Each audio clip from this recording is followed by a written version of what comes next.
Ow, my head hurts. I can't think. I can't move. Coming through.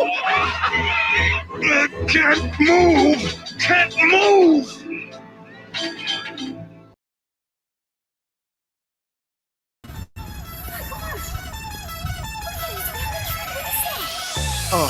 In the sky, it's a bird, it's a plane.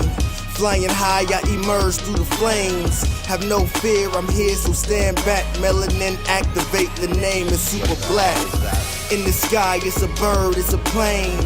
Flying high, I emerge through the flames. Have no fear, I'm here, so stand back. Melanin activate, the name is super black.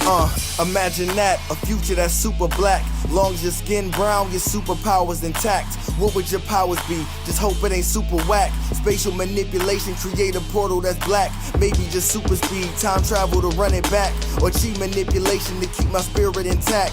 As I encounter evils the world face, demons the world makes, I'm needed the world at stake.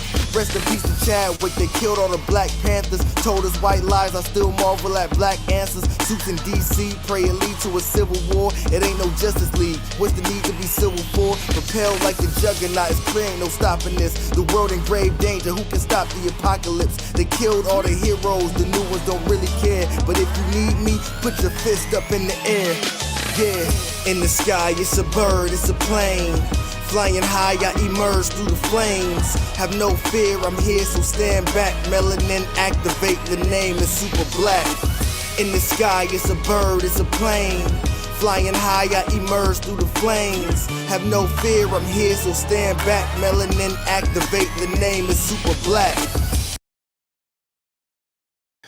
Hey everybody, thank you for tuning in. It's another episode of Blerd's Eye View. I'm your host of the evening and of the show, captain of the ship, king of the north, the man on the wall, Chris Fury. Thank you for tuning in, everybody. I want to thank all of the people who are giving us a follow, all the news that's coming out that we're going to be sharing with you later this episode, and all the other great stuff that's coming in and coming on and piling up.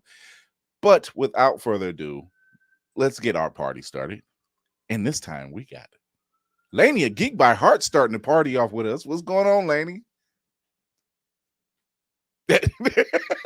My fault. I'm on mute. How you doing? How you doing? How you doing? It's been a thing of mutes lately. I don't know. Don't ask me what's going on. I have no clue. Well, listen, I mean, at least I'm in the bedroom right now, so hopefully the Wi-Fi is not going to act up. Yeah, no scrolls, no Transformers, no Decepticons, none of that. Yes, that part. Yes. What's going on, baby? I'm chilling, man. Chilling. Last day of school for the kids, and then I get a 2-week break on Thursday, so I'm ready for it. Oh yeah, you itching. You itching. You already know. I'll actually be able to actually talk in the chat. See, just like, oh, this is gonna be so relaxing, right? So, we got a lot of good news coming up. Yeah. But I can't do it without. Let's get our man, our engineer of the ship, Black Spartan, the man with the other plan. What's going on? I just like the mute tradition just keeps going. Whether it's Kira or Lainey, it's it never fails to not happen. Hey, it's whatever. Look, I told Lady Mandalore she's off tonight. She's had to handle some business, but I caught her live show for Roomful of Blurs, and I'm like, Lainey, you're on mute. You're on mute. I'm shooting her. I'm calling her phone, and I'm like, I'm telling her, you're on mute. Wow. The mute tradition just keeps going. That's okay. Well, it's gonna happen to you. We'll remember. I'm you shall remember. My time on the bus is coming, but I'm gonna wave that as it passes me by. Your time on the bus. Oh my god! But we have a special guest. Hey. I want to get him in because I know he's pressed for time. But his name is Roy M Eavins II. He's the owner of Urban Nerdcon. All right. About another black-owned con. We need these. We need a lot more of these. We need a lot more eyes on such cons. Roy, we put you front and center. What's up, sir? I'm front and center. Okay. No, there you go. All right. Okay. How's it going, man? How's it going? I'm good. First, thank you guys for having me. I'm going to correct one thing. I am the CEO and the executive director, not the owner. The Urban Nerdcon is a C corp Oh, Oh, Okay. corporation, he so big there's time equity business. opportunities. But yeah, no. There So it is. See, so right now, okay. I'm the steward, the guy that's kind of, as you said, driving, steering the ship right now. There you go. Okay. Okay, that's what's That's up. what's up. So tell everybody about the Urban Nerd All right. Well, the short, as we say, elevator speech about it Con. is that we know that blurs have not had a lot of spaces that were conducive for us, and I think there's a big difference. I have a broadcasting business, so one of the things that I wanted us to be able, there are two things specifically that I wanted us to be able to do differently, and one of those is that we want, yes, a space where blurs are celebrated, where our Mhm. characters, our creators, our folks who are in the background in these industries doing all this work have an opportunity to be seen and know who they are. To put that in hmm perspective, went to MomoCon this past year, a couple of weeks ago, and out of about 21 to 22 celebrities that they had who were the special guests, there was one young man who was of mixed heritage, who was mixed with, I believe, African American, and so that's how it normally is for us at these cons when we have so many people who have been engaged in these industries for years. So we wanted to create a space that was a way that we can shine a light on them, but also that and let them know this is a black event. There's no question about it. We're not, we don't hide that fact or anything. But one of our primary slogan is our heroes, our villains, our stories, everyone's con. And that's because we want everybody money too. We've been giving folks our money for years. That's the And key. That's the key. DC Marvel has been taking black and brown money for a very long time. And so when we create what we want for our new creators and people who are doing such great work with different characters and things that we have in the black space, it is, it's we want to make sure that those folks have an opportunity to sell to other cultures and other groups of people as well. okay. You know what? So That's a hell of a pitch. yeah. We So come yeah, for everybody's money. I Yeah, look. respect that. I we want it respect all. Yeah, it. we want it all. Know that you're coming to a black event, but come with your checkbook and your credit card and all that good stuff. That's what I'm talking about. See, we already got them in there. Very excited for the Urban Nerd Con. All right, Yeah, Nigeria cool. Gardner. All right. Um, so when did Urban Nerd Con start? Because you and I had spoken before earlier in the year, actually. Uh, Yeah, yeah. So well, actually, the idea to physically do it was really birthed 2017. okay. hmm We were going to do it 2017. It started doing a few things. We did a few small things here in the city of Atlanta, but we were just not able to get what we needed in Atlanta because Atlanta is the place that everybody wanted to come. So the venues, they can be really selective, not selective. They can set their prices, and if you don't have the money, you just ain't got the money and you out of gas. And Right. so that's what they were doing. And so we did that. Ended up not having the event in 2018 like we initially wanted to, and then of course the pandemic hit. Mhm. Well, coming out of the pandemic, I have another business. My other business is working with HBCUs. We do broadcasting Hey. for HBCU sports. I am a proud alumnus of Florida Agricultural and Mechanical University, FAMU, the Okay. highest Okay. for 7 Family years is of in the class house. in You. All Florida. right. So yeah, we got to throw that out all the time. And so we were down in Montgomery doing a sporting event, and I got to talking to one of the gentlemen who works for the Chamber of Commerce, a brother named Aquan Robinson. And he was like, and I said, we've got multiple events for our company that we'd love to be able to do stuff. And I started mentioning to him, and I did like two sporting events. I said, well, we got a softball event, a volleyball event, and then we've got the Urban Nerd Con. And before I could get con out of my mouth, he was like, yeah, we want that. And Mm. and so yeah, and that's literally how it happened. Last year was our first year we were in Montgomery. Um, and it went very well. There were some things that didn't happen that kind of made it a little disappointing. Um, but Montgomery's not Atlanta. It's a great city. We are working on some things where we will be returning to the city with a smaller version of it. But our primary con, we had to get back here to Atlanta. As they call Atlanta, some people call it Wakanda. Some people, it is the Chocolate blackest city City, that you gonna Wakanda. probably Yeah. get anywhere. And so but we know it, especially with the industry, the entertainment industry being so prevalent in Georgia now. we were just excited about getting back here to Atlanta. And I think that's a viable reason, because I've heard a lot of people, it's always been Dragon Con, and then now Atlanta Comic Con is coming up. Now Urban Nerd Con is another venue, and I believe it's like two more that are Black centered, and it's just glorious. Like we really need a lot more of these spaces. It was actually a conversation that someone brought up earlier on Facebook, and I said bring as many as you can, but understand we still got to put eyes and boots and boots to ground and everything else to show out there and show that support. So it's great to have the eyes on it, great to hear about it, but when you get the boots to ground, totally different story. Five edges. So actually, before we go, can I say something else? Because the second reason that we're actually doing, because this is like really the main thing that I wanted to do. So we have a excuse me, situation that we do called Con Bucks. And so growing up, I was one of those kids that a lot of times I had to decide, if we're going on field trips, it's like, okay, am I going to buy something while I'm on the field trip, or am I going to eat lunch? Am I going to do this, and just having to do a whole lot of saving for when the book fair came to the school. I know we growing up, a lot of us probably remember the book fair coming oh yeah, and stuff like that. And even then, there weren't a lot of things that represented me in those spaces. So, even when I did decide to get something, it was like, oh, okay, you're Superman, you're Batman, all that kind of good thing. Well, one of the other things that we're doing with the con is that we're getting people to donate Con Bucks. And what that is it's basically a youth badge. Our youth weekend badges are actually $25 each. But out of every youth badge, the kids get $10 to spend at the con.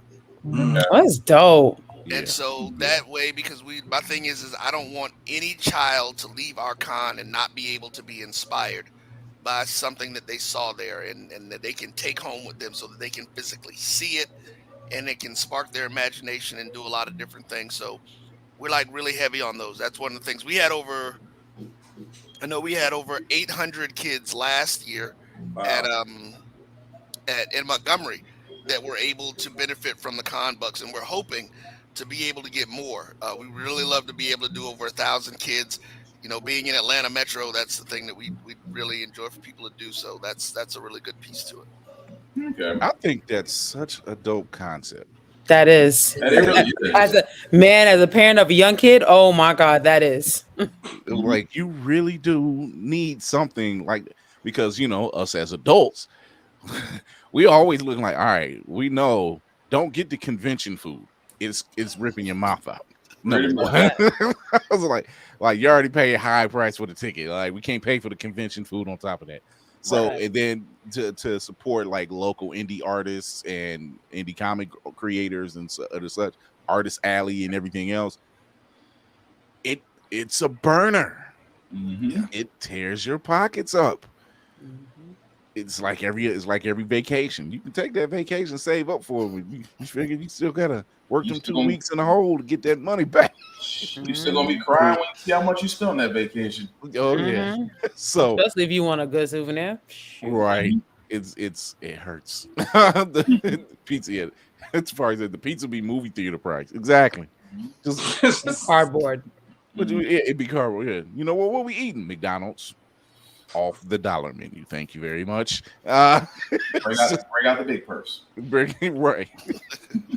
So tell everybody where they can find you at and where they can go to the con, and I'll bring up the banner. So all of the information is, of course, on our website, theurbannerdcon.net. You can get all the badges and everything that you need there. This is our flyer. One of the things that we're doing for folks that come from out of town, if you stay at our host hotel and book a room through our system, rooms are actually $139 per night. You will ask for each room night that you stay. So say you stay Friday and Saturday, you'll actually get a badge to the con for each of those days. Okay. If you come from out of town, or if you just want to stay at the hotel, because we're going to have a whole lot of fun. Yep, it's going to be the whole family fun thing from about 10 a.m. till about 6 p.m. on Friday and Saturday. And then we send the kids home. And we're gonna open back up at 8 o'clock. We're gonna have some adult, some grown people. Let me change that. I was told not to say adult by my what we call our con chaos coordinator, who's my program director. We gonna have some grown people fun. We're gonna be doing some tournaments. Is it grown folks entertainment? Grown folks entertainment. There it is. Hey, grown folks entertainment. So we're gonna do that. We're gonna be playing different tournaments. We've got Mario Kart, Smash. I think they're talking about doing. We're gonna do Tekken. I think the new Street Fighter is gonna be in there. I think we got some 2K stuff going on. We're gonna have some table and board game tournaments going on where we're gonna be doing Hero Clicks. We will actually be the state championship for the Hero Clicks, and then we're also gonna be doing Yu-Gi-Oh! And oh gosh, I forget what the other one.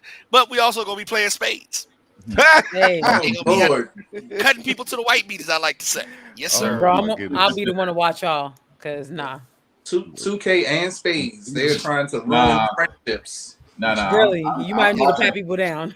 I'm watching the spades game. I'm not new. That part, thank you. This is why it's called grown folks entertainment. Got to be ready, and yeah, we got some parties that are going to be happening. We actually DJ Diom, and I hope I say the brother's name right, but we're doing Saturday night. We're going to be doing an Afro Beats party. Hey, he's got like 6 different artists who are going to be coming out to perform with him. That particular party is going to start at midnight Saturday. Well, so technically, I'll say 11:59 Saturday night, so that I don't confuse myself in that conversation.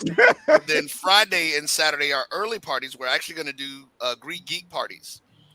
So we got the D9 members coming in who are going to be doing some different things, working with Southern Hospital. Wait a minute. What did you just throw up? Go ahead. Did I just see that? That's your boy, Sarah. There you go. So look at it. So yeah. So we'll try too.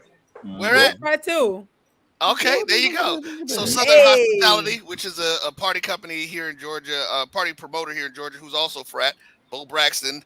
They're going to be coming with it. Friday, it's going to be wear your favorite character T-shirt, and we're going to do a stroll competition. And then Saturday night is the Greek Geek cosplay, getting it in, and we're just gonna have a time, man. We're gonna have a whole lot of fun and making it happen. So, CCG, my girl, she's gonna be there. She's doing a panel. A different world. She's doing it with HBCU Con. They are actually one of our partners that we're working with as well. So they're going to be doing some stuff with the Greeks and then also the HBCU side of it too. I love this. I wish I all of this can be yours. Definitely for $50 for the whole week. It's savings on top of savings. I don't know what y'all out here playing games. I can't wait. Our adult weekend badge is $50. Oh, nice. Damn. And that gets you all of the parties and all access to all of the tournaments and all those kind of things. So that's what's up. Right. Like, it so really is. Y'all really need to go check out the Urban Nerdcon. Here's the website. Check them out. Whoop, that's the that's it. There you go. Yep, that was it. There we go. The urbannerdcon.net. This is due to our scheduling, because I'm doing a convention that same weekend up here in Cleveland, so it's kind of a it's super tight schedule.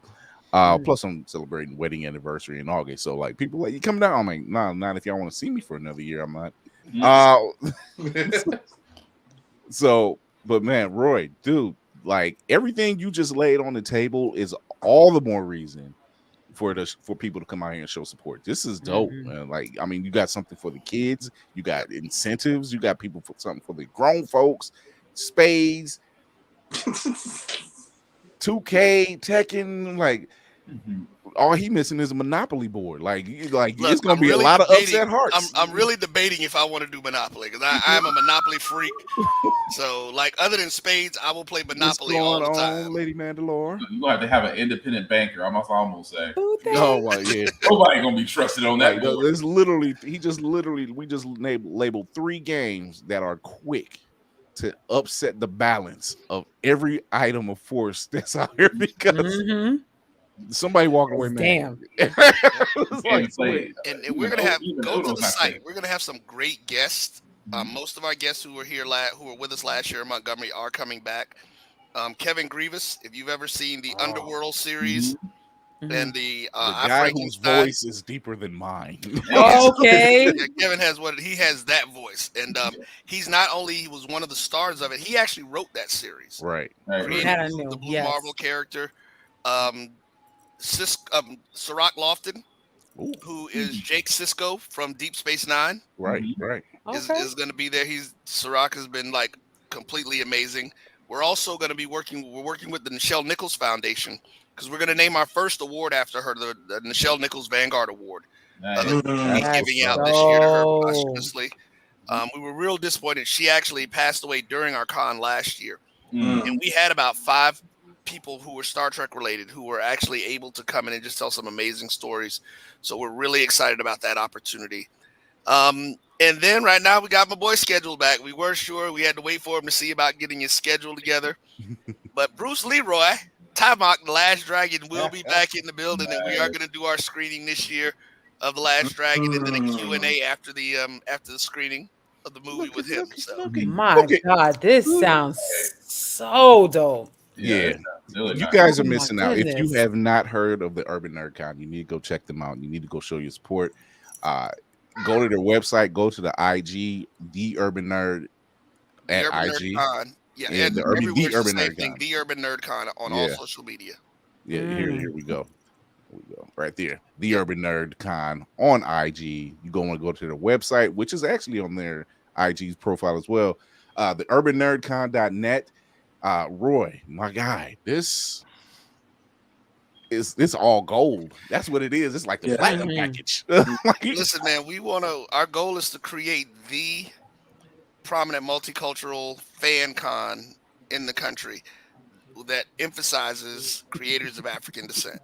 Hey, so that's what we're looking to do. And like I said, if we tell people, if you can't come yourself, please donate a Young Nerd badge, because we give them out to free. When those that are donated, we just give them out free to kids.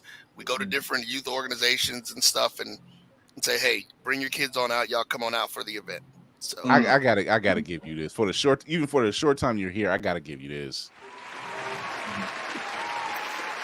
Absolutely. Like I said, man, I was that kid, and I did not want I didn't want kids to have to worry about that coming to our event, because it's our responsibility to give them what they needed. That's our responsibility to spark their imaginations, to be the ones that do it. I mean, we talk about comic book creators. When I remember in college, I don't know how old you guys are. I'm 53 this year. But when I was in college, I had my own comic book company. The only original, and we said this, the only other original, what we consider original, and we're probably going to piss some people off by saying this, but it is what it is, because that's all I saw. You had Milestone, and you had Big City Comics. They produced Brother Man. Besides ours, which was called Pyramid Comics at the time, all of the other black comics that we did see, and there were probably only about 7 or 8 other ones, they were literally just carbon copies of standard white characters that we had seen from DC and Marvel at the time. And so, we were out there, and it's like, so there weren't the abilities for me to go to a con and even see, more than 1 or 2 black comic books. Well, listen, we have got some great vendors coming with some amazing books, from comic books, from graphic novels, that are all melanated. And that's the thing that we were telling everybody. It's like, we want to create Dragon Con and Momo Con just with a lot more melanin in it. See, this is what it's all about. Exactly. Seeing and hearing this, and I can't wait to experience it, to hear about a con that does exactly what it is that you're bringing to the table, not just for grown folks, but for the next people coming up, for the kids too. And it's amazing. I haven't seen this formula yet. Not like this, because you're hitting all the points. Cost effectiveness. It's for the kids. It's for the adults. Everybody's entertained. It has the same formula as most cons, where you get more than just one day, and it's hitting all the points, and there's still incentives on top of that. I can't wait for wait. There's more. Right. It's like all these great savings, but wait, there's more. Well, I could. No, we do. No, we there. Listen, there's a lot more stuff. That's why I said definitely go to the site and see, man. We do. We have our panels are going to be amazing.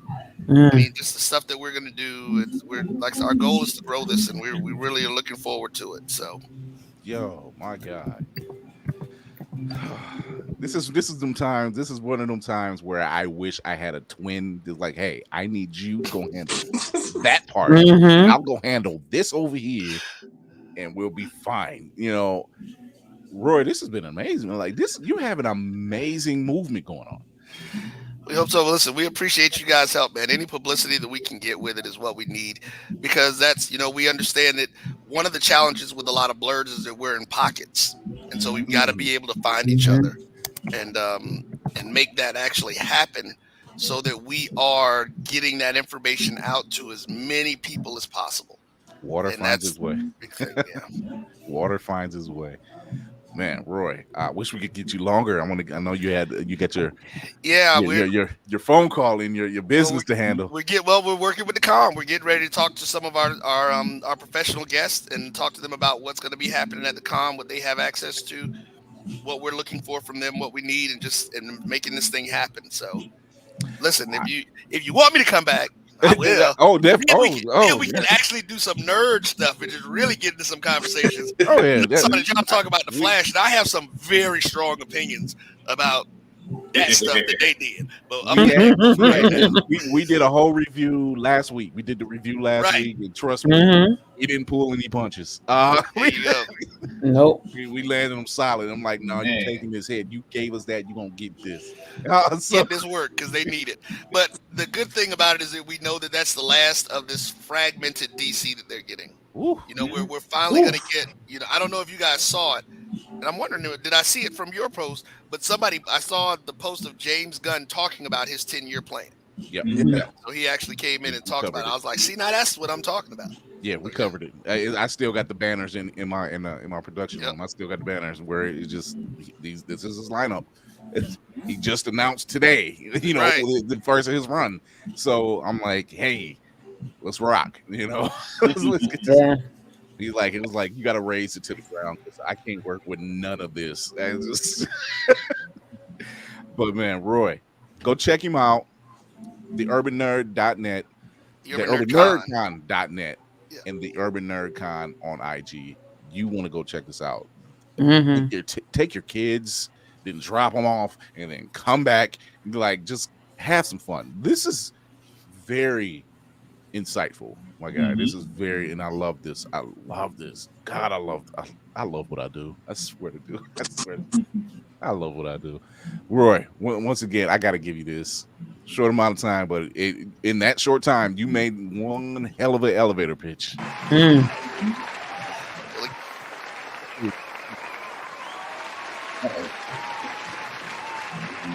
need some of our guests to come on with us as well. Get one of our guests to come on for the show. Oh yeah. Yeah. I'd love to have that. Here we go. Yo, thank you for coming through, man. I'm gonna let you go so you can handle your business. But hit me up. Thank you guys. Frat Sarah, go mom. Oh, and just to let you know too, I was actually a Zeta Knight before I played Sigma. Oh, okay. So yeah, I'm old school. You was keeping it in.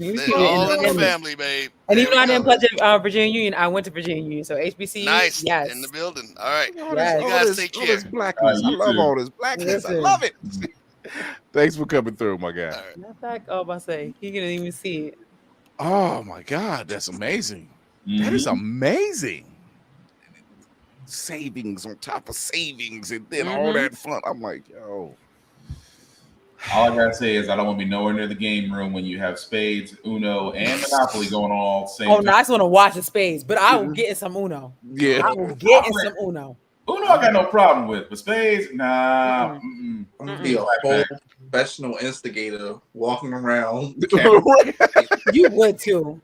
So you just got 86 pieced in Tekken. How do you feel? I can see Will now. He was just like, how do you feel about that? Man, get that mic out of my face. but the people want to know. Do what? Oh my God. Yeah, that's dope. Go check them out, the urbannerdcon.net and the Urban Nerdcon on IG. You need to go check them out, man. That is amazing what they have going on over there. Yeah. And once again, this is one of those situations or one of those cons where these are things we always think about, something for the kids, something for the adults. I need to drop my kid off because I'm about to go back downstairs and have some fun.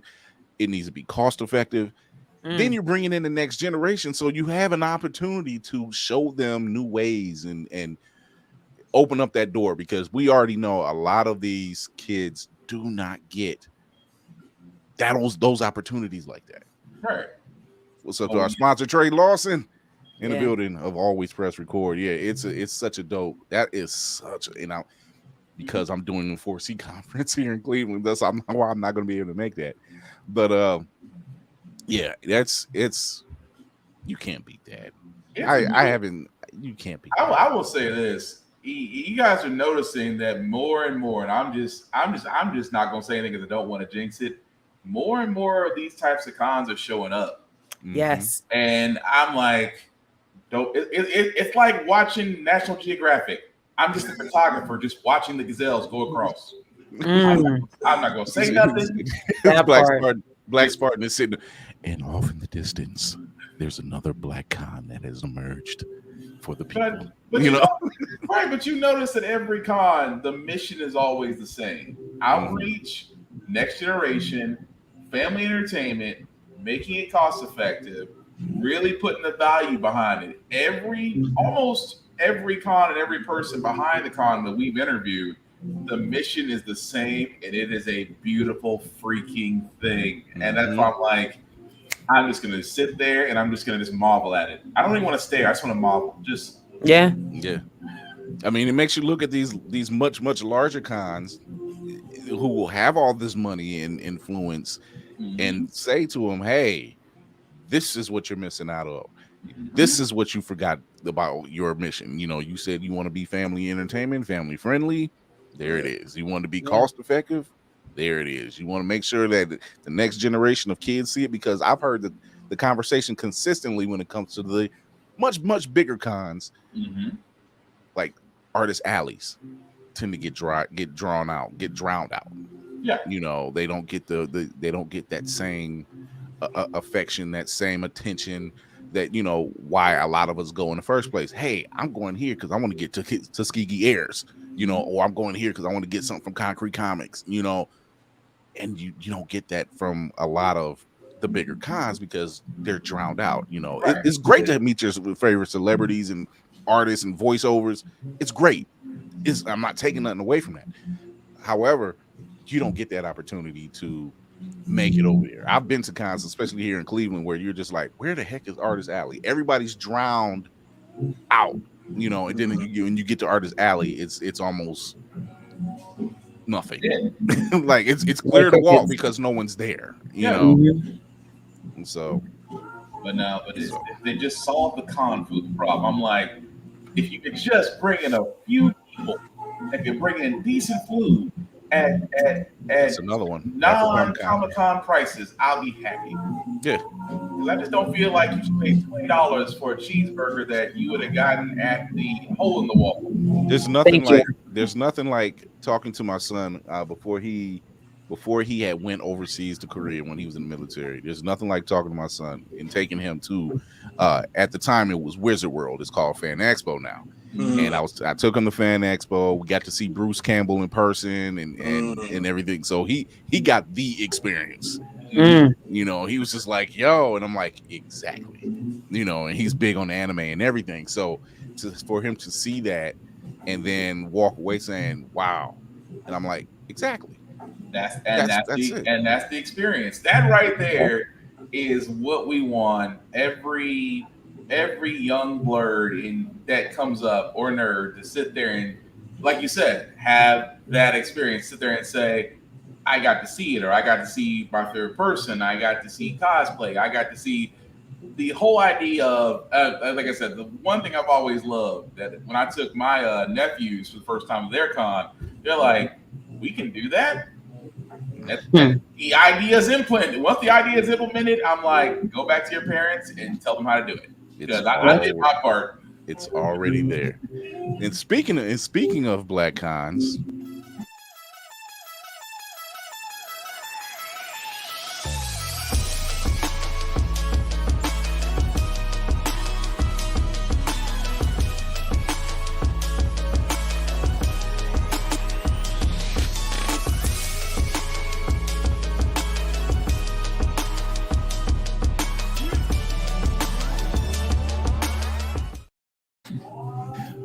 your favorite crew is in the building for Blerdcon, our very first panel, July 8th at 8:30 p.m. We will be out there showing off, showing out, doing giveaways, doing the game show, getting geeky with it. You want to stop through. If you're not at Blerdcon, you want to stop through. You can still get your badges and show some love and show us some love. Come out there. You thought this was something, having us virtual. Ain't seen nothing left. You thought our private chat was interesting. Y'all can personal. We're still trying to talk to Hilton. It's me, Kurt, Skip from Blurred Over, Montel, Nix from Do You Speak Geek, and myself and a couple others. And we was like, we should do one panel where it's all of us. And the more me and Nix thought about it, we were like, that might be the end. No, that'll be the beginning. That needs to happen. All of those personalities in one place, that needs to happen. Absolutely. At that point, they paid admission. They knew what was going to happen. Yeah. Mm-hmm. They've already given their consent. So listen, just make it an after dark thing. Just make it for the adults only. Because I know me and Kurt, I'm just like, you got it? He's like, you got it? Let's take it. I was like, before we take it. Just there we go. Before we start, are there any children? Because that's exactly how it sounds like. Are there any kids in this house? Are you affected easily by insults or vulgarity? Just we need to know these things because the rails are off at this point. So your child is still in here at 9 o'clock, and at 9 o'clock during this poll, that is on you. Like leave the Everclear and the Malort at the door. We'll be fine with what we got here. Oh my God! So yeah, Prowess is in the building. Prowess the Testament. We was just on Geek Solid podcast earlier this week. Dope sister. She's been on the show before. Wow. She is such a dope sister. Another dope nerdcore artist too. Wow. You know, she's a lyricist by trade, heart, and everything else. I left it up there long on purpose. Yes. She came in our chat one time, and it was between her and Tafari, and they were just one-liners. Bam, bam, bam. Look, food trucks at the Urban Nerdcon. Look, yes, they solved it. They solved the problem. There it is. And at least 3 of them gonna have macaroni and cheese. That part. Hey, but that macaroni and cheese. But we gotta put, as long as it slaps. Yeah. I'm about to say, as long as it slaps. Yes, that's the key right there. That's that macaroni and cheese that doesn't make it. We leave the truck, and so it's gone in 5 bites. Yeah, you can be mad at stuff. Like, you know what? I need another one because I was gonna eat this in the room. But it might cost like $20 though. Right? It was like, the pockets. You said it in the. No, let me shut up. So I guess we can get right into it. Let's talk about it.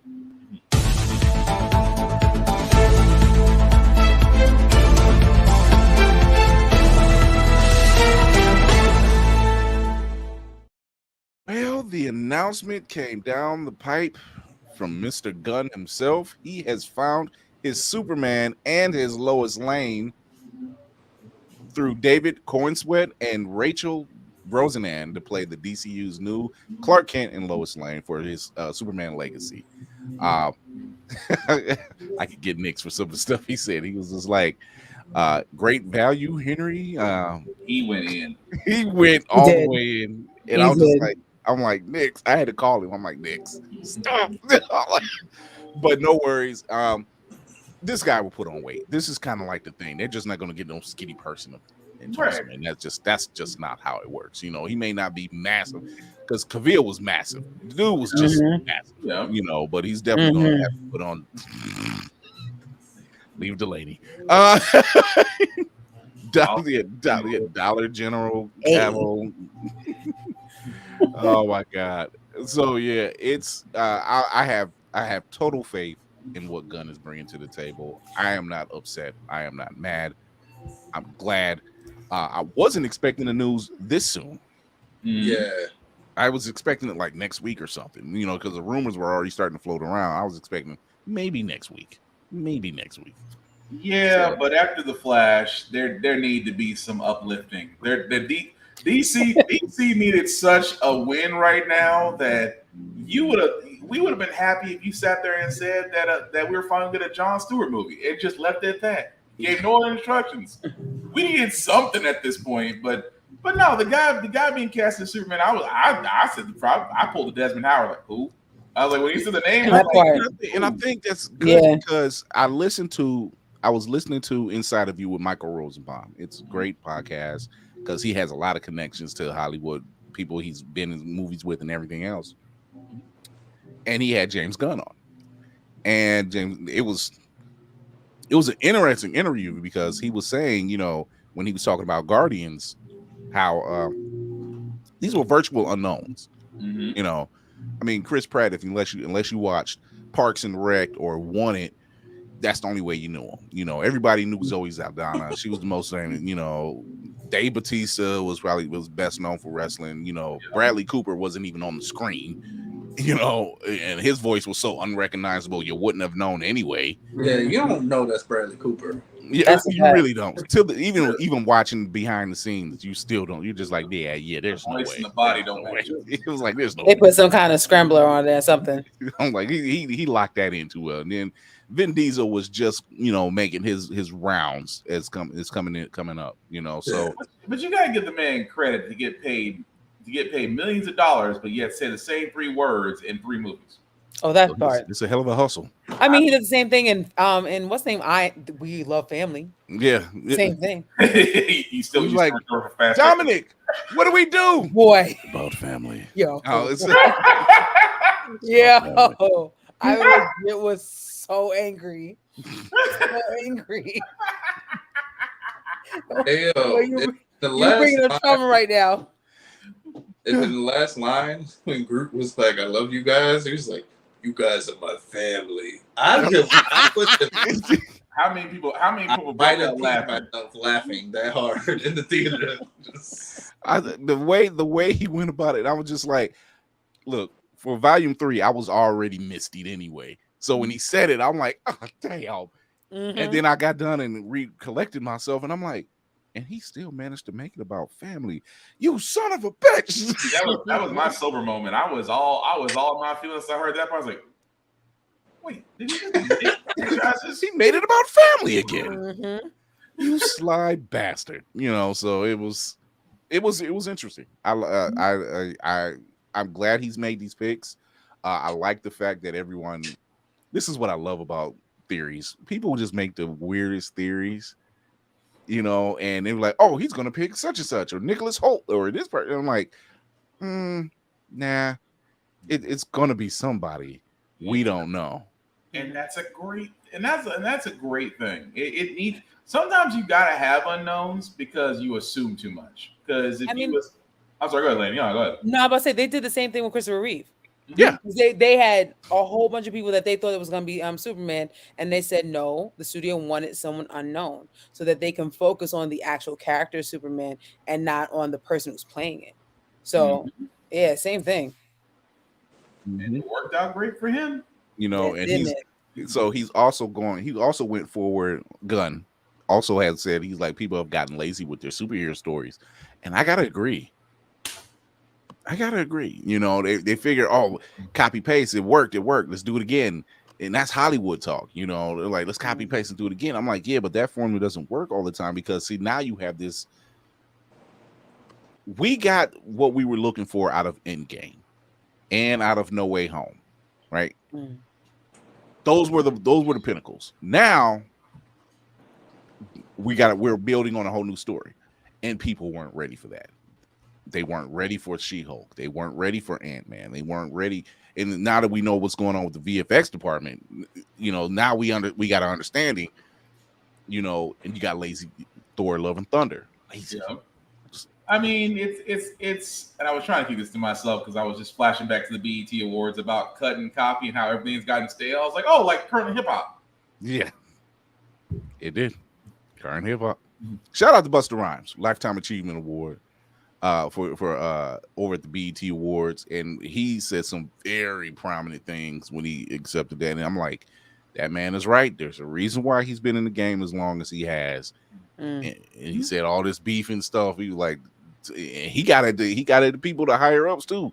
He was like, yeah, hip hop ain't how many drugs you sold or did or drank. He laid it out there. I was like, and that is hip hop. That was the one part of the award show I watched, aside from Dr. Bobby Jones being completely uncomfortable. That had me dying. Just if you know the way I giggled. It was look at you doing that situation. Thank you. You pray Jesus. He said he was sitting next to one of his boys, and you could tell that look was just like, okay, this is what's going on. I'm like, Bobby Jones, this is what you see. What did you expect? I mean, the moment the Glorilla came out, I'm like, you just have to be the unlucky dude, and you have to be the unlucky seed. And I'm sure Christian Rock and who was Pretty Red, I'm sure they didn't know who Bobby Jones was. They probably just thought it was some dude in the audience, some executive was up. Like, nah, ladies, y'all barking up the wrong tree. Oh my God. Yeah. Tafari even said it. The seating was done on purpose. Right. I believe it. That's why I believe the seating was done on purpose, because it's like, how do we make somebody uncomfortable? I got it. When is that performance next to here? Let's put this hardcore, vulgar hip hop artist next to this gospel artist. Let's see how that mixes well. The icing on the cake was sitting right next to Lil Uzi Vert. That would have been the icing on the cake. Because imagine him and then Lil Nas X sit behind him. Instant ratings. He couldn't stay out of. I'm like, dude, it's over. Like, dude, you're done. You're done. You're done. Your girl caught you talking to Ice Spice. You're done. You're done. Ain't no repairing that. You're done. You got cussed out in front of thousands of people. Like, you're done. And then tried to make up for it. And I was like, the aftermath was funnier.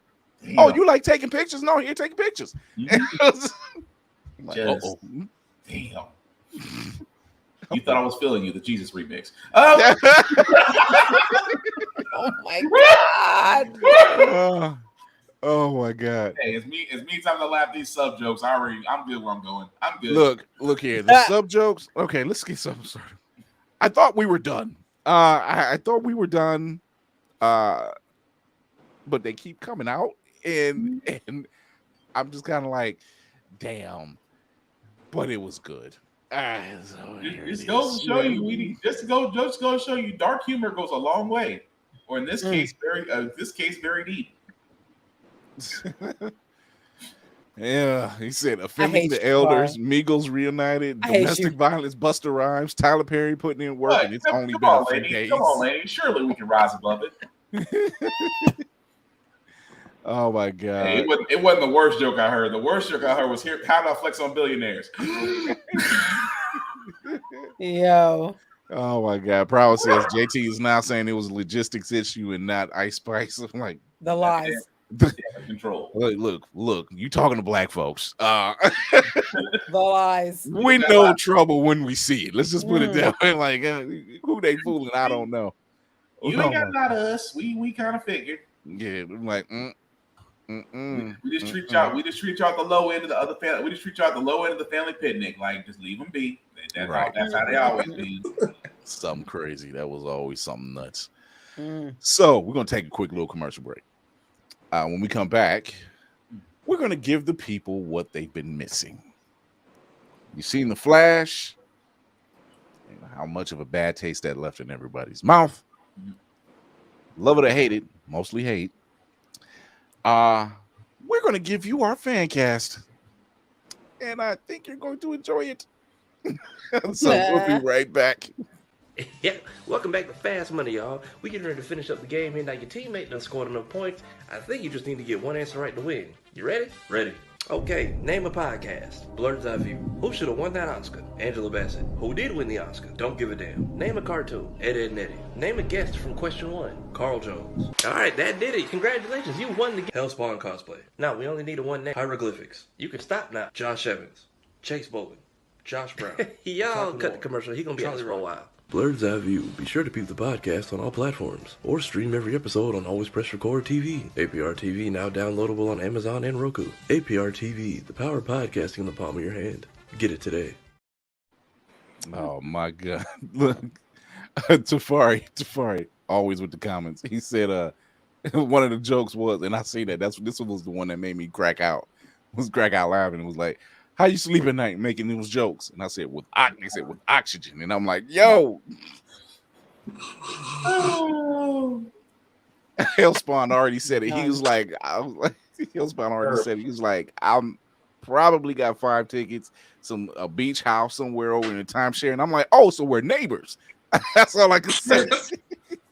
There was another joke. I said there was another joke with a picture on. I said the only thing that could handle 5 guys. It was the picture of the Laverne police woman. That was it. That was the one. It's like the only thing that can handle 5 guys and survived. I was like, I was at work when I seen that one, and I said, thank God I work by myself. I was like, because you probably was upsetting everybody. I was like, yo, they was like, it's one of them moments. Like, yo, what? Speaking of, okay, so yeah, elephant in the room. Got to. How dare they? But they did. Not surprised. How do you honor the queen? Give her flowers, correct? What do the Oscars do? They say, oh, we're going to give you an honorary award. And I'm talking about Angela Bassett. Honoring my ass. For an accomplished actress. I couldn't. It's a slap in the face. It very much is. I'm telling my wife when I walked in the door, and she was like, "That's a slap in the face." I said, "Exactly." Yeah. She was like, "The body of work this woman has." I'm like, "Exactly." I'm like, she should have had at least 3 of them by now. Yep. This absolutely. It's worse because it feels like they trying to say that was probably your last chance. You're probably not going to have another crack at it. So here's this honorary one. So everything's cool, right? Mm-hmm. I mean, so many roles that literally were Oscar worthy. And the last one to me was like, okay, I'm throwing my best shot. And then that was, of course, Wakanda Forever. We just and it just so happened it was a comic book movie. We weren't doing it because it was just you felt that scene, and for so many reasons that scene works. Mm-hmm. And y'all bypassed she the biggest one. She the biggest main one though. Yeah. I mean, we couldn't give her to her when she played Muhammad Ali's wife. Oh, I'm sorry, not Muhammad Ali's. When she played Malcolm X's wife. Yeah. Give it to her when she Tina played Turner. Thank you. I'm like, what? Like what? The fact that what she had to do? Yeah, the fact that she turned down Monsters Ball for that scene was the greatest decision of her career. Exactly. I'm like, look, I love that woman. I do. She kept her dignity. Yeah. That's what I'm saying. And the fact that y'all gave it to somebody else. You gave it to somebody who should for that reason. You really should give it to somebody, in my opinion, who's ever been cast as Storm, but you know, that's just me. Tomatoes. Just me and my hating ass. But you know, Gustin and that's Miller, reality. That's whatever, not hating. You know, that's reality. But no, it's the whole idea of just honorary They do. Oscar.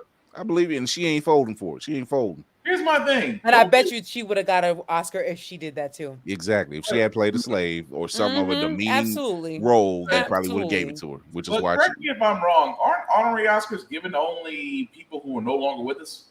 No. There's people who are Because alive. it's like 41 people they're giving it to. It's her, and I know Mel Brooks is another one. Jackie And Chan I'm got like, yeah. Okay, that's why I was like, wait a minute. Honorary means like, it's like going to go speak at a college you got paid to go speak at, and they give you an honorary degree as a part of a bonus. Like, really? Yeah. Stupid. I'm like, if it at least with her, it feels like a participation trophy. That's what that feels like. Yeah. yeah. I won't knock anybody else, but it's just because of her, it feels like a participation trophy. I'm not cool with that. Yeah. It's like we couldn't give it to you, but just to let you know how much we want to stick with you at the company, here's some free swag from the closet.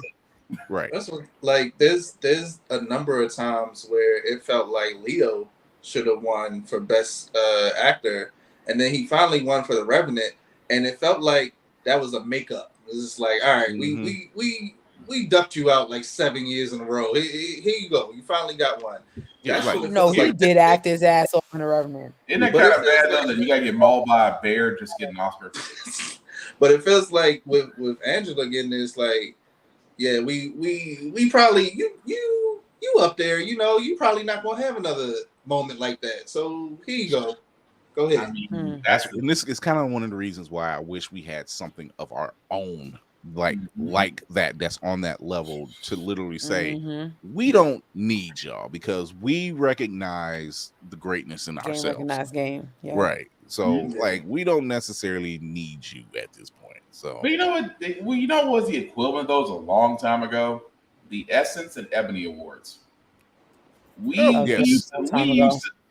And I'm like, when we used to. I remember, look, I was forced to watch the Ebony Awards because I wanted to watch something else. But when you got outnumbered by women in the family on a Saturday night, we are gonna watch Luther and we gonna watch Angela Bassett because well, Big Luther back then. But the point I'm making out of all this, it's just Big Luther. The point I'm making is just that those award shows, the reason why they were so popular is because they were so supported. Like an award from there mattered a hell of a lot more than from the Academy Awards. But like you said, we need to. I mean, I wish we could have something along those lines again.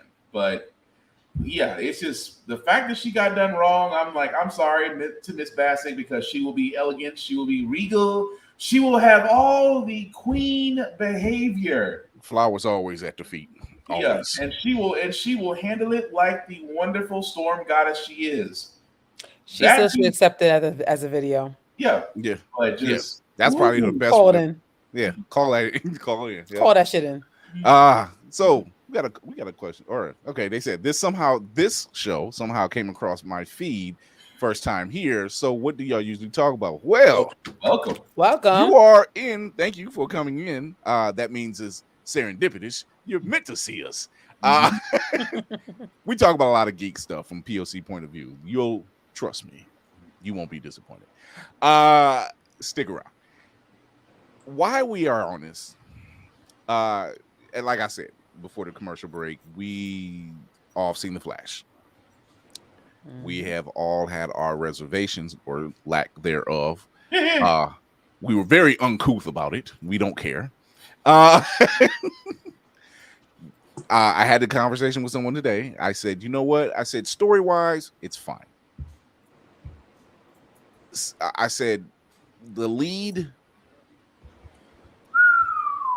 there. Keaton, however, amazing. So that man's gonna need a lot of back therapy for carrying that movie. It's just one of them things where you really look at what it brought to the table, and you're saying, was it fun? Yes, it was. However, it was disappointing at the same time. So, and especially now that we know the whole thing with the CGI stuff. Oh, that in itself was a nightmare. This is how the Flash would have seen it. Why did you say that? The fact that they made him say that, it was so bad. It was like, it's so bad. And for so long they were working on it. I don't understand that. Yeah. It's like, oh my God. So yeah. So here we go.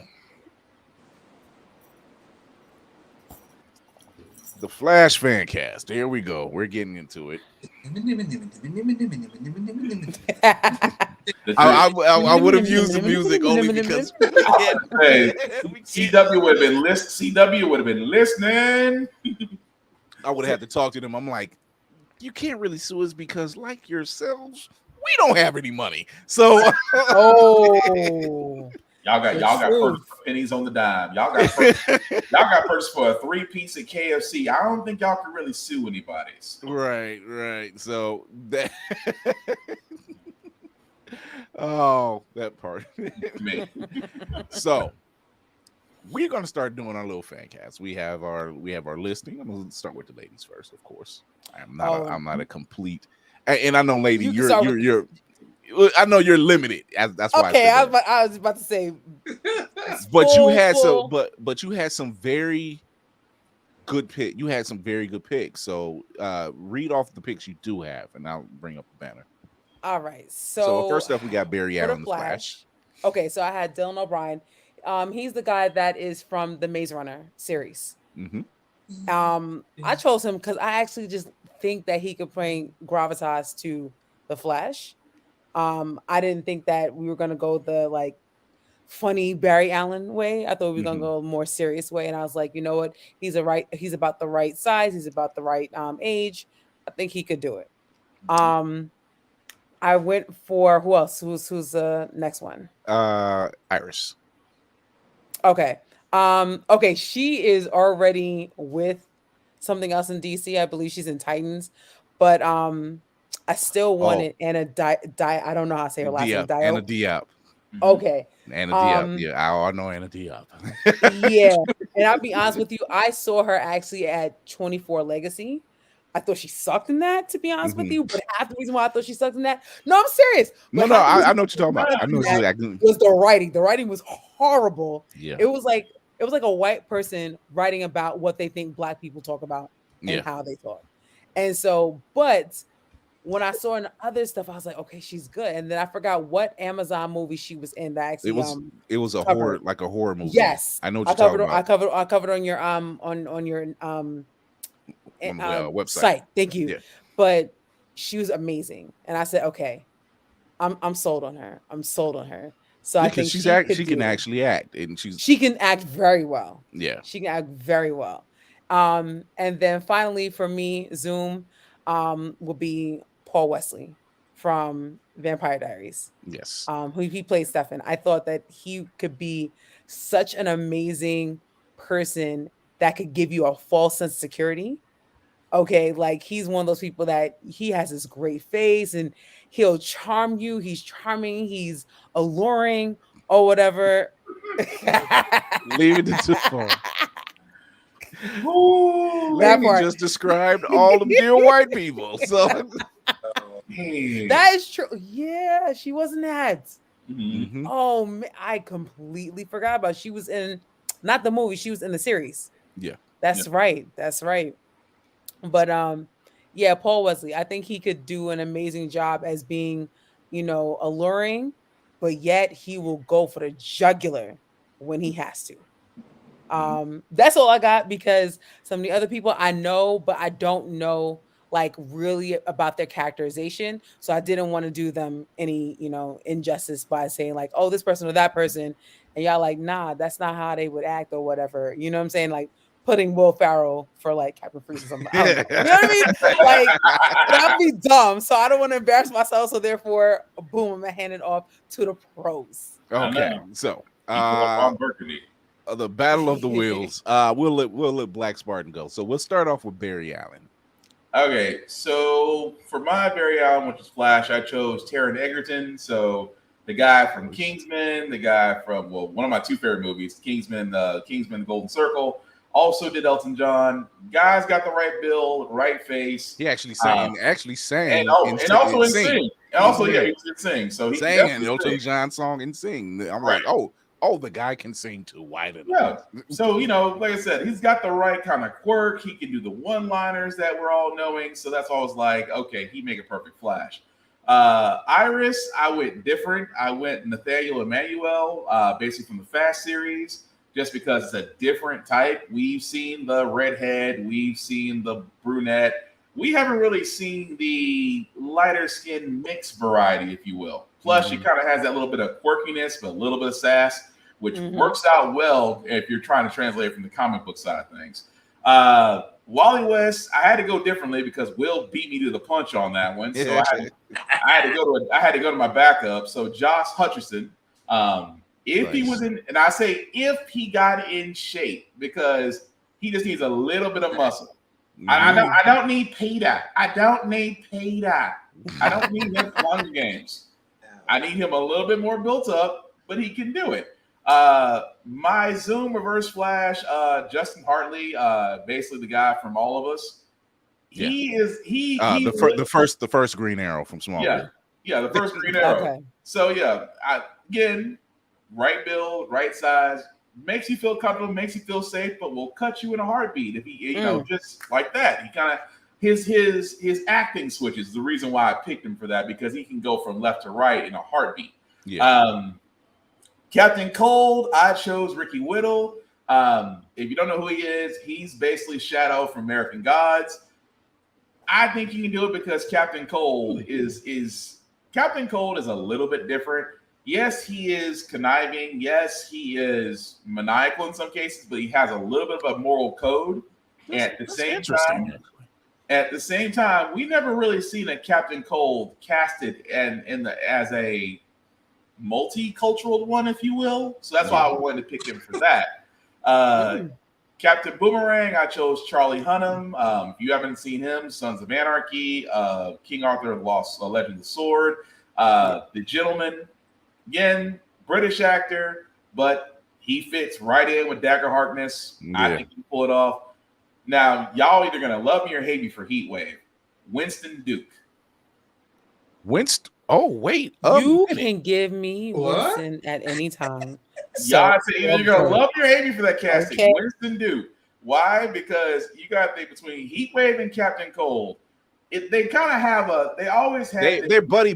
They're definitely buddy. Yeah, they have a weird dynamic. But at the same time, could you imagine the guy from American Gods and Winston Duke basically being Captain Cold and Heatwave and working together? And tell me that wouldn't be just either hostility or comedy at the same time.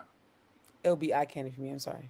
It's eye candy for Laney. For the women, it's definitely eye candy. Yeah, probably I give that. Gorilla Grodd.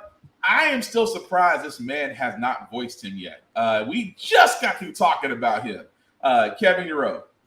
Kevin. Oh yeah, Kevin Grievous. Yeah. Oh yeah. Yeah, I had to look it up. He's never voiced him, and I'm just like, he's not much you have to do. It's not much to do to that voice at all. No, that's perfect. His voice is perfect for Grodd. I mean, a voice like that man's voice, and the fact that he can act through it. I'm like, how is he not Gorilla Grodd already? Let's see. She says, "Hey, yay, eye candy." Listen, I am so happy. I am so happy all the ladies approve. That makes me give me hope as casting director. No, because real talk, Winston Duke just did last year. He did an audio drama for Spotify. He played the voice of Batman. Yeah. So so I why not? You know, that would be I can actually kind of see that now. Just because at first I was thinking of Shadow, and I'm like, and then you said Winston Duke. I said, wait a minute. One is Captain Cold, one is Heatwave. Knowing how their dynamic is, oh yeah, let's see how this works. It will work out. All right, so my last two, Weather Wizard. I don't know why I chose an Indian for this. Dev Patel from Slumdog Millionaire and from the Newsroom. I think he would be a great Weather Wizard. And for Mirror Master, Jovan Adepo, who I think would kill it in that role. I'm trying to remember where he was from. I want to say from Fruit Valley Station and another movie he is recognized for that I cannot think of at the moment. But again, a different type of Mirror Master, but I still think it will work. But that's my picks. Yeah, Mirror Master. Here he is right here, which I think he's an interesting character anyway. Matter of fact, Barry's entire rogue gallery is interesting as hell. They just have they don't have the greatest threatening of names, but they are threats. Yeah. I read an issue of Batman where he was talking to Barry, and it was actually in the Justice League cartoon too. And he was kind of downplaying Barry's rogues gallery, and he was like, they sound like they're a joke to you just because they're not some kind of homicidal clown, threatening the city. I was like, trust me, they're dangerous. I was like, the top. He ain't even all there in the head, and he's like, on the Justice League cartoon, he literally goes in there. He's like, hey, he sees him in the bar. He was like, he goes to a local bar, and he was like, hey, are you taking your medication? And he was like, oh, I knew I forgot something, and and I'm like, he solved the problem. And he said, here, let me take you someone without punching someone. Like, what are you doing out of here? Bop. And he didn't do any of that. I mean, yeah. You're supposed to be in jail. I mean, yeah. But the way he broke it down and just like literally diffused the entire situation, and he spoke to him like it was a friend. I mean, let's kind of be honest. If you see the Flash, you see a friendly face. If you see Batman, 9 times out of 10 you're running. If you ain't pissed your pants, right?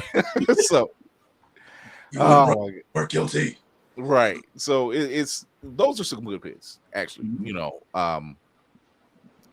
You mentioned Taron Egerton. I think he was one of the top 3 or top 4 picks for Barry. Yeah. It was always, and me and Will probably got the same pick. It was probably got the same pick. And I know me and Black Spartan definitely, we didn't have the same picks, but we were very close in the wheelhouse. But I'm gonna let Cinematic Assassin go. Who do you have for Barry Allen? Barry Allen up first. Don't know how to pronounce his name, but hopefully Daiquiri Montgomery. Oh, that guy. The Red Stranger Ranger. Things. Red Ranger, Stranger Things, Billy from Stranger Things. Yeah. Yeah. I feel like he's the right build, the right age for the rest of my casting. And listen, I like him in things. I feel like he do the role justice. Just dead simple. Ooh. Bam. Winning already. I think he would definitely bring some menacing to it. Yeah. Jesus. I see him more as like a dark Barry Allen rather than actually Barry Allen. But maybe that's because I know him just really from Stranger Things. Yeah. Especially, I mean, he played that role so well. Yeah. Oh my God. He made me not like his ass at all. I wanted to fight him sometimes. I was like, what the fuck? Like, yo, I ain't gonna hold you. He was like, too bad we never got to find out how Tommy was. I'm like, as much as this dude was, what was the Tommy going to be like in that movie? Oh, man. So, Iris. I got Lauren McLean because I want the McLean sisters back out here. I want them making things. I want Lauren McLean. China McLean's older sister. I'm about to say I'm all the time. Okay. Gotcha. Okay. The twin, because good Lord, those girls look alike. Matter of fact, she was she? Oh, okay. Black Lightning. She was in Black Lightning. Yes. Like China McLean was in Black Lightning, but so was the older sister. Yeah. So oh man. They need to be back out in these streets doing things. I agree. Yeah. They are talented. I agree. Wait, Wally. Okay. I got Lonnie Chavis Jr. Wally West. Interesting. And Will is mad. I stole his pick. Because you beat me. You beat me to it. That's all. It's like, God dang it. Okay. Said it first. That's why I stayed up late. I just wanted to make sure I got all mine in first.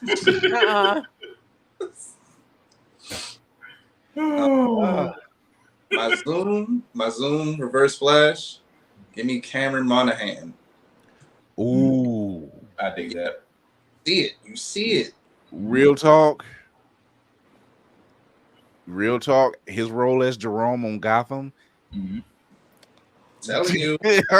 I love that guy. I love him so much. All I can say is this guy gets it. Yes. He Absolutely. gets it. Like I'm like, did they draw that smile on him? Like, no, that was him. Yo, that was him. So for me, he was the best Joker since Heath Ledger. That's just me. And it made you was so kept good. guessing. In Gotham Mhm. made you keep guessing. Like Mhm. Made you mad uncomfortable. yeah, right. Mhm. Oh my Like god. he gave real white psycho energy for real. So Kira has another daddy on the list. At this point, she gonna Here, have. I'm here for you. I'm She here. ain't gonna have range. She's Here, gonna have. okay? She's gonna have just gauntlets at this point. She's gonna have range. Oh Just gauntlets. my god. So we left over Kid Flash. We got Iris, Barry, Kid Flash. Who you have next in Zoom or Reverse Flash? Let me jump to Captain Boomerang. Okay. Give me Luke Hemsworth. Okay. Okay. A huge Aussie. He already has the accent. Yeah. And respectfully, he can do grimy better than his brothers. True. Like he would. Now my other sort of immediate thought was Mr. Huge Jacked Man himself, Wolverine. But I was like, that would be too distracting. I feel like it would be. Yeah. At that point, you just got Wolverine with boomerangs. Wolverine. You can't even take that seriously. Just it doesn't sound right. It's like, well, I mean, yeah, why not? Because why not? I'm sorry. It's just, I think in the movie, was it not Entangled? Enchanted, Disenchanted. And the scene where like they show Hugh Jackman and he's on stage, he's doing a play. Yeah, and it's funny because the characters walk in, he's like, "Who are you?" And he's like, "Oh, I'm Hugh Jackman." He interrupts the play, he's like, "I'm Hugh Jackman." He's like, "Who?" You know, Wolverine. And he's like, "Look, buddy, you need to get off the stage." And he tries to do the most menacing Wolverine, and it's like to no avail. Like most people, he's like, most people are a little intimidated by it. I'm like, not him. No, it's not. That's not how that works. God. Good pick. Okay, so who else you got? Captain Cold. Now, Not gonna lie, that's my dude. I wanted to go Giancarlo Esposito, but Ooh. if I'm building out like an entire DC universe, I feel like he'd be a much better Mr. Freeze in my brain. So I went James McAvoy. Ah. Ooh. Like somebody that's going to give you the James smarts, McAvoy the cunning, the dangerous side. He is. That's why I like Cold. That's why I like Cold. There was an issue with Flash I seen or that I read, and he created like a sub-zero field that you couldn't see, and caused the security guards to run right into him, and they dropped immediately. I'm like, what happened? He was like, I created a sub-zero field, froze him to death instantly. I'm like, this dude's a menace.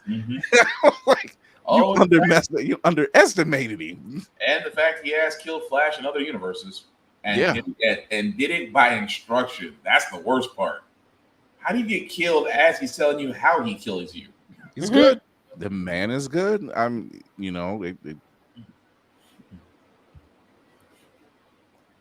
Talk about Batman, and I mean, yeah, you got a fair point. He's just as good as a planner and tactician as the Bat. I mean, it's true. Captain Cole's the man. Who else you got with? For my Heat Wave, again, I wanted a Tom Hardy type, but then I remembered that might be a little distracting. But then I remembered the movie Upgrade. I was like, Marshall Green. Yes, I figured you go that route. Discount Tom Hardy. What's his name? Logan Marshall Green. The Tom Hardy lookalike. There you go. So much like Tom Hardy. That's definitely his twin. I don't care what you say. That's no shade. That dude does look like Tom Hardy. Like I'm like, that's the same dude. Oh, it's not. Never mind. Check out Upgrade. Crazy. Upgrade was crazy. Yes, it was wild. It was amazing. Oh my god. But it was good. That twist. Oh, it was glorious. The way it ended. Oh man. The way it ended. I'm like, that's how you tell a story. Gorilla Grodd. I don't typically like selecting Negroes for things that involve apes and whatnot. Makes me feel some type of way. But I ain't mad at that. coming off of Transformers, give me Coleman Domingo. There it is. He could do it. Very good. There it is. That could be a very sophisticated voice. Yes. Mm-hmm. I mean, Absolutely. they underestimate. You figure, okay, he's an ape. No, he's a gorilla. No, No, he's it more ain't. than that. He runs Gorilla City for a reason. I like that. Okay, there's a reason why Gorilla City has zero crime. Right. Okay, you did Mirror Master, right? No, did you? Yeah, no, I did both Weather Wizard and Mirror Master. Okay. Weather Wizard might be my flimsiest pick in the crew. I wanted Taylor Kitsch because he needs a chance. That dude just needs a chance. That man has never recovered from John Carter. Oh, okay. That man has never recovered. I was about to say, who is that? I was just about to say, who is that? I'm about to Google him. How did you go? He had a weak appearance in Deadpool, and Wolverine. X-Men Origins. Yeah, X-Men Origins Wolverine. Oh God, as Gambit. A few lines in the flip. Mm-mm. That is that. I would make that joke, but that's the truth. It was a few lines in a flip. Lines and a flip, and it was not good. It was not good. So before we go into some of my picks, wait. Oh wait, you got one more? Master is Bill Skarsgård. Of course. Why not? Why not? Himself. as he would fit. Because I feel like clearly Pennywise, he's creepy. This is what we do. He can do the menacing, and Bill Skarsgård, he just kind of looks off. Like you are uneasy. So he can look sophisticated. I mean, we saw John Wick, sophisticated, but once he wants to flip the switch into "I'm crazy, I'm not all there." Like, okay, got it. I'm sitting there watching John Wick 4, and I'm just like, "That's a sharp ass suit," but I can't stand you right now. Yo, he earned that hatred. Yeah. and if you've seen Barbarian, he is the whole reason why Barbarian works so well. The first half of that movie, he's the whole reason. I'm like, this dude, you just play it well, don't you? Mm-hmm. Oh, I hate you. That's why he gets the great work. Taylor though, but that's why he gets the work. Although you got mad that Taylor's like, sir, we need you to smile. No, he's gonna smile like it. Yeah, exactly. And with the eye going that way. With the eye, so strange that he. You don't know who you're looking at. He might water eye. No, that's creepy. So, some of the top picks that they have for playing Barry Allen, obviously Grant Gustin, Dylan O'Brien, like Laney mentioned, Wilson Bethel, Jack Quaid was mentioned in the list, Matt Lentz, Alexander Draymond, Ty Sheridan is another one that was mentioned. Dacre Montgomery was a pick. Andrew Garfield was actually a pick. I thought about it, but I was like too distracting. I think I can't get away. I would still see Spider-Man. I think he would also play it a little bit too goofy for me personally. Yeah. Glenn Powell, Justin Hartley. Yeah. Timothy Chalamet. I don't know why they're trying to make him a thing. I don't know. It's just like Snyder fans. They're gonna punch him in wherever they can. It hasn't kicked in yet, but Zac Efron is another one. I can't see it. Yeah, Liam Hemsworth. Taron Egerton was another pick. Joe Carey, Steve from Stranger Things. The babysitter. If he cut the hair. Yeah, the babysitter. That's an intriguing pick. It is a pick. Cut the hair, yeah, I can see that. So that's an intriguing pick. There's a couple that were picked that were mentioned here. My two picks for Barry Allen was KJ Apa, who plays Archie from yeah. What is that response? Something I can't repeat. You might as well. On this show? I mean, listen, it's probably 10 o'clock. You might as well. No, what I said, no, what I mean by that is I combined 2 foreign languages, so I don't know exactly what I said. I know somebody's gonna be like, "You motherfucker." But Lucas Till was the other pick. Kira says moist and now frozen. Will, you're going to cause a brain freeze for me. Out of order. Go to bed. He said out of order. Lucas Till is like a top pick for me. Lucas Till, who played Havoc in the X-Men Origins movies, and unceremoniously died. He played MacGyver, of course, which was a great show. Actually, was a good pick. KJ Apple, I would have picked for Wally. Yeah, and that's why I would have. Didn't think about that till you said the name. That's all I was like, yeah, that would have been perfect. Yeah. So I kind of want to see Joe McHale as Reverse Flash. Yes. Joe McHale. McHale. He's already a dick. Let him be a superhero. He played Starman and Stargirl. Mm-hmm. It turned out to be not Starman. Mm-hmm. But he plays. It's something about him that he can pull it off just enough where it's menacing. Just imagine the fact he takes that thick level to the next level and then he becomes menacing. That's why I said that. That's why I said it worked. It really would work. Yeah. It would. It could. Either him or Zachary Quinto. Oh. I can see that. We would get the character from Heroes. What was his character from Heroes? Because wow. Yep. Joe McHale. Joe McHale. He could do that. He's funny, but he can play creepy. Yeah. Zachary Quinto, I know just from watching him on Heroes. Good God. His transition from like being this introvert to becoming this major villain was some of the best stuff on Heroes. First season. You don't want to rewatch Heroes before the Dark Times. Before the Dark Times. Before the Dark Times. What do you mean before the Dark time? We're in the dark time now. At this point, again.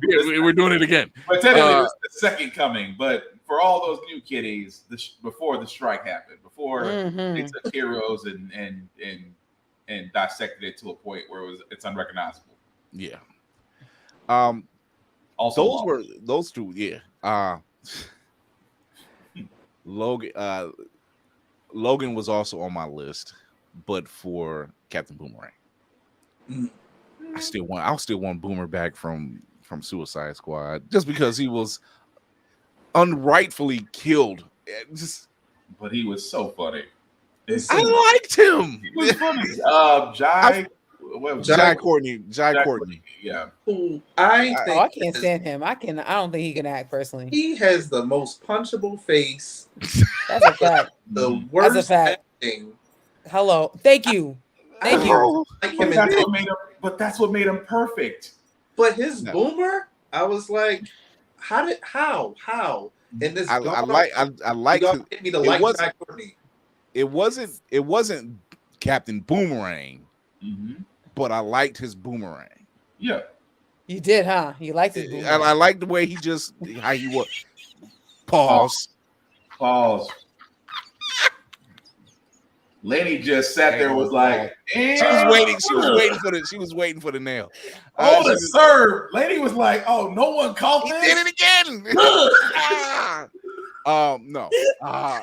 No, it was just the way he portrayed Boomerang because it was kind of funny, he didn't really care, but at the same time he did care. And then the fact that he died the way he did in the Suicide Squad, and Harley felt like seeing it, and I kind of felt Harley for that one. I'm like, yo, that was her guy, Again, I was pissed off because it's like, you actually have me slightly upset. There's not more Jai Courtney in this film.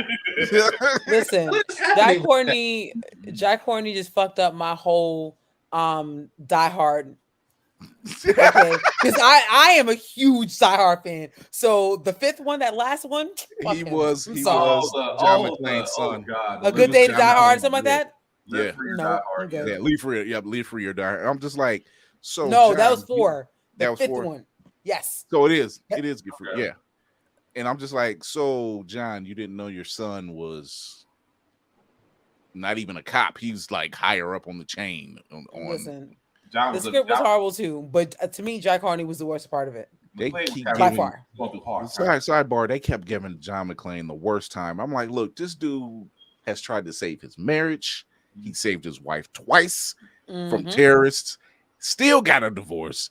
I'm That's like, the part that always made me mad. Like, how in the world do you save first off, you save your wife on Christmas, then you save her from again on Christmas. on Christmas, and then I'm still divorced at the end of all this? Who's writing this? Zack Snyder? And the kids disrespect him also. Right. I'm like, do y'all realize what I have been doing? Facts. You know what? I take that back. The same people that wrote Spider-Man, the same people that wrote Die Hard, because the way they did Peter, the way they do Peter is like John. Save the world, life still messed up. Just damn. It's so wrong. It's so wrong. So for Iris. I was kind of in a spot, but I'd probably say Emma Watson. Really? Listen, you can put Emma Watson for me in anything. She's fine. I mean, she does got range. Yeah. Yes. She does have range. I mean, Yes. I'll give her that. Mm-hmm. Yes, absolutely. You don't sing. I don't know about somebody had mentioned Matthew McConaughey at Zoom, and I'm like, I just can't see that because everything gonna be like it's the twang. He can't. So we got rid of the twang because I mean I feel like that could be promising. It's there. Well, technically in The Gentleman, he actually had an English accent, and it was perfect in that movie. Yeah. So there is a way to do that, but I just can't get past the fact of, do you want to know why I'm so faster than you, Flash? I don't need that. It was me, Barry, all along. All along. I just can't see that. I just can't see him as a reverse Flash. Oh, Flash, you can't run to the future. Be a lot cooler if you could. I was like, I can't know. Oh my god. Brian Austin Green as Heatwave.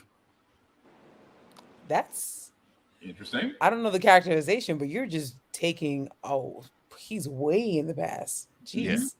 Yeah. I'm shooting for the stars here. Yeah. He can play it. I'm shooting for the stars here.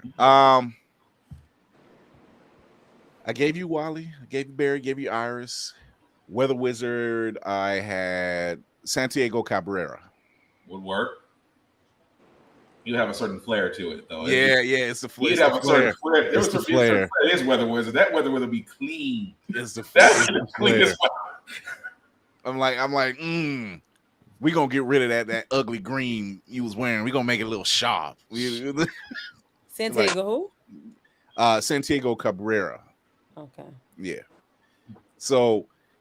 Okay, I see it. I see it. Yeah. See. Oh, good. Thank you. Well, I'm not the only one who's looking at some of these people. Yeah. You got. We'll do better for the next fan cast because boy, this was like last minute. Who else did I have? Let me look at my list. Reverse, Captain Boomerang, Heatwave, Captain Cold. I think I got everybody except for Captain Cold. Did you give us your Captain Cold and Gorilla? Clive Stand. I didn't do Garage yet. Clive standing for Captain Cold. Okay. Clive standing for Captain Cold. Now for Grodd. Oh dang it! I just not thought of one. Who's that? The guy from Shoot 'Em Up. What is his name? Oh, Clive Owen as Captain Cold. Okay. I can see Clive Owen doing that. The moment you said, I was like, Clive Owen is Captain Cold. It would be Shoot 'Em Up, but at least it'd be with a gold gun.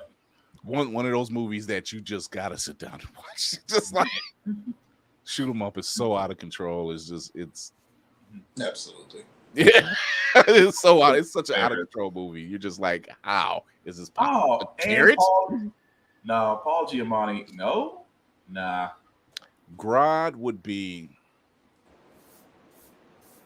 and you mentioned it earlier, but it just works, and it's Kevin Grievous. Mm-hmm. It just works. It's Kevin, like this dude's voice is fucking iconic. Mhm. Like I've heard his voice on a podcast. I had to take my earphones off because I'm like, yo, I thought my stuff ruptured. I thought my like Right.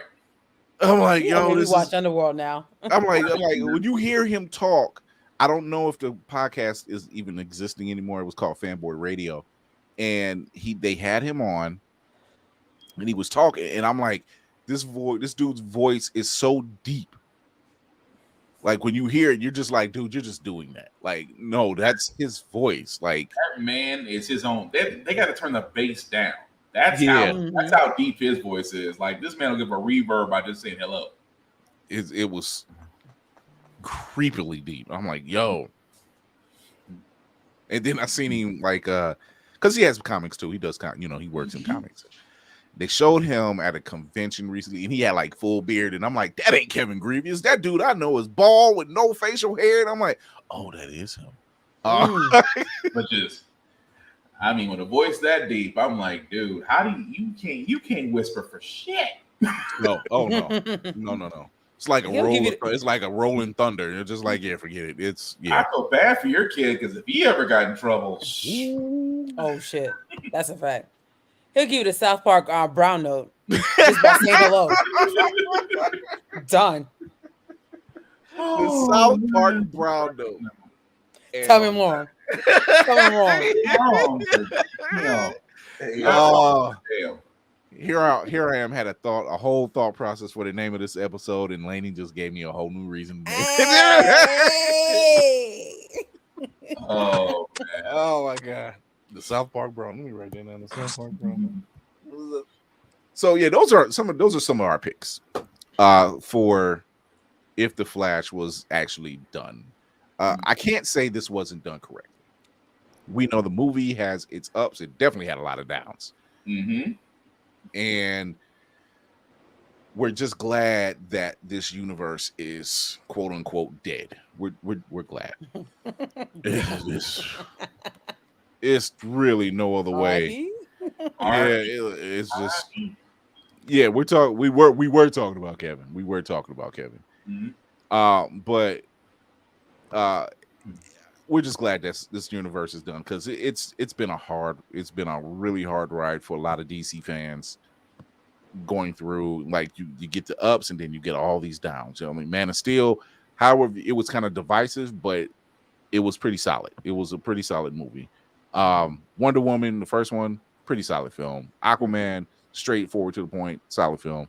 Mm-hmm. You know, you had portrayals. I feel like we were robbed from Ben Affleck. We were robbed. We didn't get he had a great showing as Batman in BVS. He had a great showing in Flash. Yeah. You know, I was all for it. Even the comedy part with the lasso, I was okay with, because I was like, if you catch what he's saying, it's funny. That's why it's funny. He's like, when he's just like, I don't even know why I'm fighting crime. I guess you just fix poverty. You know, it's that he's a shit superhero. Like, right. Listen, damn that part. And that's a lot better what made it. If I just donated a bunch of money instead of dressing up like a bat. It's just like, hey, yo. But no, that's why I say between Ben actually not getting a fair shot, which again, we could chalk it up to how it was written, how it was directed, and I went on my apology tour right along with the other Batman movie with the Twilight Star in it, and I've already apologized for that because they both knocked it out. No, what we can take from this universe is I would like to think there were some signs where things were being done right. Mm-hmm. There was also a lot of times where, a lot of direction was going wrong. Could James Gunn's DC studio learn from that? Absolutely. We already see that with the Superman casting. It's going to be different, and different is good. At the same time, it's rumored he may come out with the Batman casting.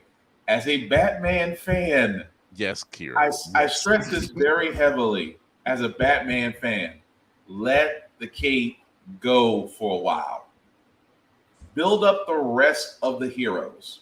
Build up your Blue Beetle, which is looking to be, from all intents and purposes. I have a lot of hope for that one. Me too. I have a lot of hope for that one The Just fact because- that there's no true ties Yeah. to the old universe of DCEU, there's no true ties there. And the fact that Gunn says, yeah, this is part of his universe. It's not his movie, but it's a part of his universe. Right. Speaks a lot of numbers. It says a lot of stuff. You know, it's like, yeah, it is. We don't need the cameos. Let's tell that story. Have fun with it. I want them to have fun. There you get some slight body horror in there. You know, you get the fact that they get the whole secret identity thing out the way. Right. You know, and it's unapologetically Latino X, and out for it. That sells it for me. The fact that we are really going into the current run. Well, the current run, because they're sticking with Jaime and not going back to Ted Kord. But still rumored somewhere that Ted Kord's going to be. I agree. I'm a Batman fan, and I agree with the fact that we need to let Batman sit in the Batcave for a few moves. No, but say what he said. Say what he said. It's okay. Nah, because I'm not going to get off the pain. Get off of Batman's pain. You are setting up for the serve. I see the serve already, Serena Williams. You are not going to get me to say. Like I said, if y'all enjoy what we do in virtually, wait till you see us in person. Stop sliding down the bat pole. Along with bat nipples. Right. And I agree with you. That's all Joel Schumacher. I still can't watch Batman Robin. I agree with you on that on Spartan. I'm like, when we do get Batman, I'm like, if you're gonna give me Batman, give me proper Batman. So far, Keaton, Pattinson has shown up to be quite acceptable, and Ben Affleck. But you robbed us of what the scenes he had were great scenes. It's just you robbed us of that film to see what else he was going to bring to the table. But also at the same time, if Gunn were ever to hear our podcast, the Batman Beyond movie can still work, sir. It can still work. It can. I mean, Keaton is not going anywhere, but still. Jeffrey Dean Morgan, anyone? I mean, I'm just saying. Still there. I mean, it's writing itself, you know. At the same time, who's ever at Warner Bros. Studios, if you feel like today's gonna be your last day, do the world a favor. Open the vault and walk off. Release it. You know pull that one file out just enough so it stands out from the rest of them. Just that one. I mean, just pull out the one DVD-R, because we pretty much know what's on DVD writable in the event it is ever compromised. And Black Spartan, where can they find it at? I wish, because if I'll be the Will remembers. Will remembers. It was your idea. You should tell the people where they can find it at. Page 173 on Pornhub. Go ahead, Will. Go ahead. Serena Williams wait for the serve. Go ahead. You already said it. She's sitting there. She's on the other side of the net. Go ahead, Will. Look. Listen, there's many a person apparently saw the entirety of Endgame. Chris Hemsworth being stomped out by Thanos, seeing Mjolnir fly into Captain America's hands by way of the hub. I was about to say, where's this going towards? It's actually quite genius. It's quite genius in the hub. It's fun in the hub, ain't it, Will? Oh no, we lost our fearless leader. He's still there. You sound like you're deflecting, Will. That's what I heard. Yeah, I mean, look, it's a genius plan. Nobody would look there. Well, nah, listen, I did not see it there because I ain't gonna act like I ain't been on the hub. But you know, like I want to enjoy what I'm watching without like, are there singles in your area? Like, get this banner out here. We can't say. But here's the wild part: we can't say the hub no more because Twitter and Twitch seem to be the spot. Twitter and TikTok seem to be the spots now. Like, I sat there and watched. No, real spit. I watched the entire Super Mario Brothers movie on TikTok. I'm sorry. Yes, 3 days. This was like in the heyday of when Super Mario Brothers the movie came out, and somebody on TikTok had the whole thing running, nice quality. Wow. I just sat there and I was like, well, let me put my phone down and let me enjoy this free show. That's because TikTok is run by China, and as long as Americans ain't doing nothing productive or educational in it, they don't care. They're just like, whatever. That part. Don't be stupid. But no, I mean, it's not a bad idea. It's like, take the Batgirl movie, give it a certain title, let it go, let nature take its course. That's what we're talking about. The Bama Nerd, where you can find the Batgirl movie on Pornhub. You're welcome. I'm just saying, it'll be in the weirdest section too. It'll be like kink shaming. Safe words and leather. There you go. Safe words. And leather. Cannot. What? You can't sit there and say what would be the safe word? Just pineapple juice. I don't know. Martha. Oh God, that would be a terrible. That would be funny. Yes, that would be funny though. So we have a lot of faith in Gunn. He's put out a lot of product that we have not been disappointed with. Slither was his first big major film, directorial film. Michael Rooker he loves working with. Nathan Fillion he loves working with. So just about everybody you've seen in Guardians, they love, the behind the extras. We might see them in DC Studios next. It's almost everybody. I would love to work with him again. Oh, yeah. It's like, are we about to see the mass exodus of Marvel the Guardians? You did say this is the last you're going to see the Guardians because they're coming over to DC now. But so yeah. it's a safe bet. It's a safe bet. Even just the pick that he made for Superman and Lois, it's a safe bet. I don't have any problems with it. I'm glad it's going in this direction. Bryan Cranston even said that, some of the fan picks for Lex Luthor were pretty lazy, and I'm like, well, yeah, of course everybody wants to see you as Lex. You played bad very well. You basically did Lex Luthor as a meth drug lord, so it's like he's not really much of a stretch for you, sir. But yes, we would love to see Bryan Cranston as Lex Luthor. Yeah. So right now, Giancarlo. Hey, yeah, so, like that dude. He's already shown he can do just about anything. You have something I want. Yes. I don't know. I can't remember who the cosplayer is, but he made a Mandalorian armor, and he made the Mandalorian armor helmet that Moff Gideon wears in the Mandalorian show. And he'd seen Giancarlo Esposito at a convention. And they set up this whole thing, and that's exactly what he said. He was like, "You have something I want." And he's like, he's holding a helmet. He's holding a helmet, like as dude is holding a helmet, and he was just like, "It means more to me than you know." And I'm like, "Yeah, couldn't just make this stuff up." That is dope. And then he actually made it for Giancarlo Esposito. Oh, he made two versions. He made the very shiny helmet and gave it to Giancarlo. But then he made another one that had like a matte finish for himself for him to sign. Nice. And I'm like, dude, that's how you do it. Get a picture of it and put that in the safe. So that's how you do it. So the Flash fan cast / recast. You know how we felt about the movie.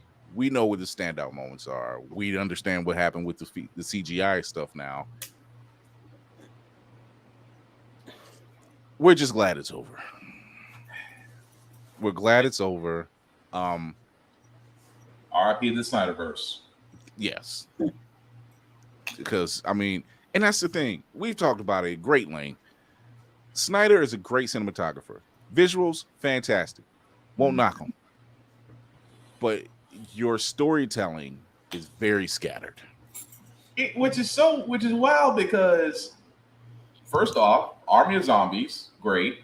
Army of Thieves, great. 300, great. Batman vs Superman, ugh. Justice League, Sin City, also good. And it's just like, how is it that you can do dark and gritty and great storytelling in almost every other movie except the superhero movie? Even The Spirit. Despite the storytelling in it, it looked fantastic. Yeah. So it's just there's a drop somewhere. We know that. there's stuff that we would have gotten. Obviously, we would have gotten Jon Stewart out of Zack Snyder. We know that. Yeah, we've seen the scenes. You know, oh God, go ahead, Lainey. Lady Mandalore gave you something. Go ahead, say it. Go ahead, You Serena. go for it. Nope, you go for it. I think Will's a better server than I am. Apparently not. Not tonight. Apparently, because but yeah, I honestly put this in the hands of the fault in the hands of Warner Brothers. They really fumbled the bag. The executives fumbled this bag hard. Yep, hard. Like we don't. All we need you to do is to green light the project. Mm-hmm. We don't need you to find anybody. We don't need your input or anything else. There's a reason why James Gunn has come to you guys, because you were desperate. Thank God. And he's put in the stipulation, allow me to do my work. Let me get Peter Safran on that end to handle stuff so I can handle the creative stuff so nobody touches it. Just love the fact where you can sit there and say, we don't want you involved. Yeah. You are just there for the money, and that's it. You are the silent partner. That's all we need you to be. You can see the executives coming, and Peter Safran steps in. He's like, "Who are you here to see?" James. I'm like, "No. You talk to me. You talk to me." It's like you don't talk to James. You talk to me, and then I talk to James. Not pull American Gangster. Nobody talk to me on the phone. You talk to me through here. You talk to Peter. Peter talks to me. That's it. That's how it works. That's the chain of command. That's how it works. So, oh man, we're getting ready to get out of here. We'll be back Thursday, 9 p.m. Talking about who knows what. We have fun because this was supposed to be the week off, but happy accident.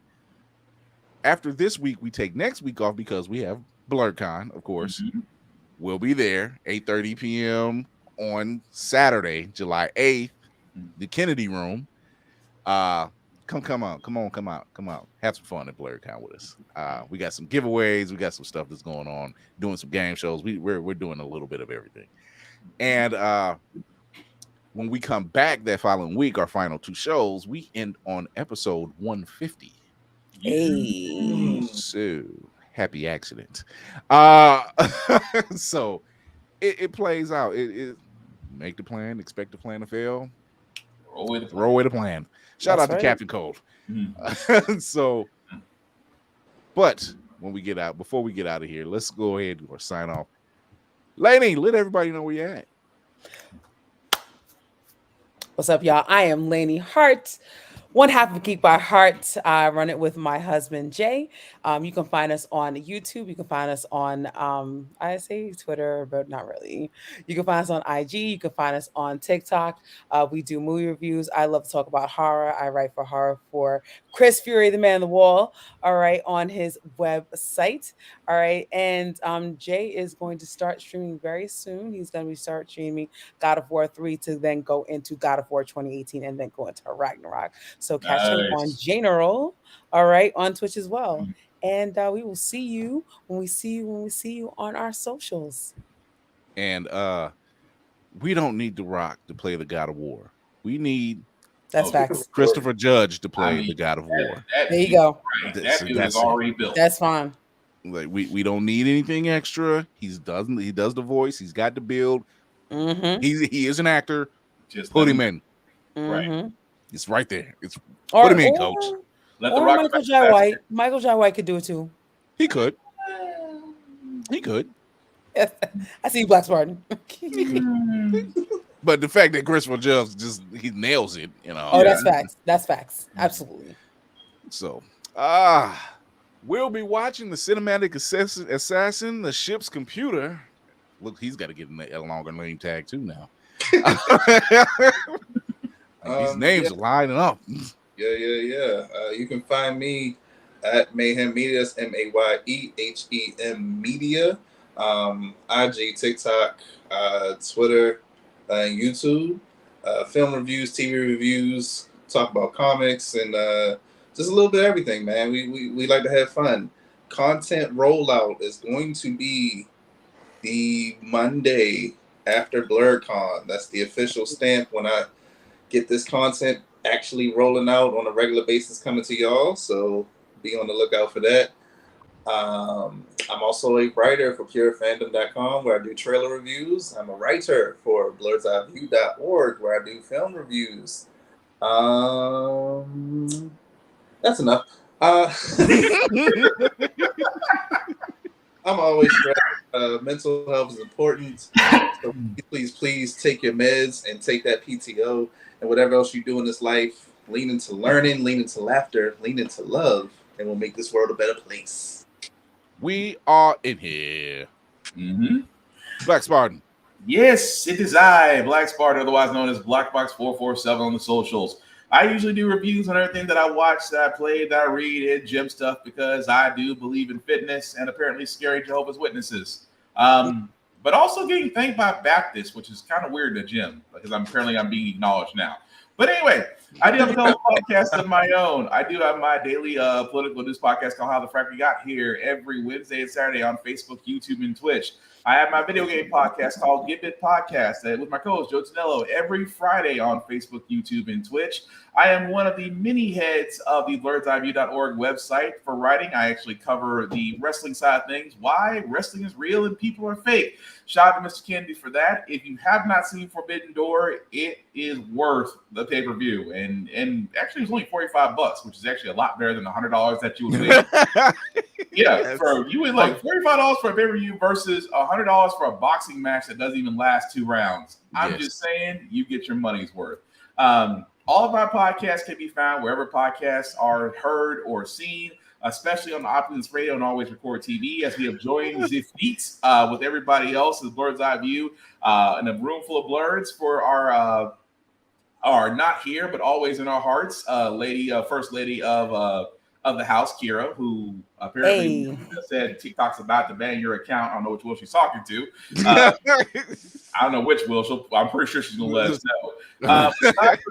Aside from that, guys, again, I say this at the beginning of the year, and I will continue to say this. We do need to be more about promoting people that we know or don't know. It's the fact of the matter is just that if you know somebody that's trying to get the business together, somebody who's doing a con, hint, as in the person we just got to be talking with, because I love to see all these blurs, cons emerging, and it's a beautiful thing.